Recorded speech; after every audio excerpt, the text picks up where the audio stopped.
Jatkaa laitaa pitkin eteenpäin Wilsille. Kovin kauan TPS ei kuitenkaan pysy kiekossa kiinni. Nyt puolestaan pientä kommunikaatiokatkosta Saipalla, mutta Saipa pääsee hyökkäysalueelle. Koholle tulee tekopaikkakin ja Koho laitaan kentän pintaan ja Saipa hetken kuluttua ensimmäistä kertaa tänään ylivoimalle. Ja Koho nyt kyllä jää kentän pintaan makaamaan. Toivottavasti hän ei itseään loukkaa.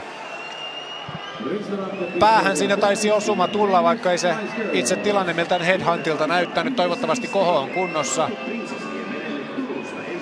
Vai piteleekö mies sittenkin? No, en ota kantaa.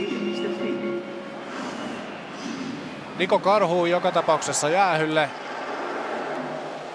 Ja odotamme jäähyn syytä vielä hetkisen. Koho ei kuitenkaan lähde ainakaan vielä pukukopin puolelle, mikä on tietysti Lappeenrantalaisista erittäin tärkeä asia. Fyysisesti pelaavalle Karhulle 8 minuuttia täyteen rangaistuksia tällä SM-liigakaudella. Hän on pelannut tällä kaudella SM-liigaa 18 ottelua ja siinä kyllä itse asiassa Karhu käsi on ikävän näköisesti korkealla ja ojennettuna.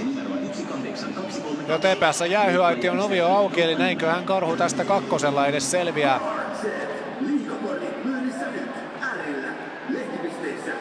TPS kapteenista käy tuomariston kanssa neuvottelemassa ja hetken kuluttua viisastumme, mutta Koho näyttää ainakin olevan kunnossa.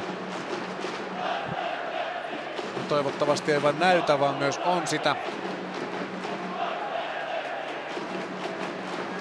TPS 40, Niko Karhu, 2 minuuttia, päähän kohdistuva taklaus, automaattinen käytön. Päähän kohdistunut taklaus 2 minuuttia, siitä tulee tietysti automaattinen 10 päälle, eli Karhu on seuraavat minuutit pelistä.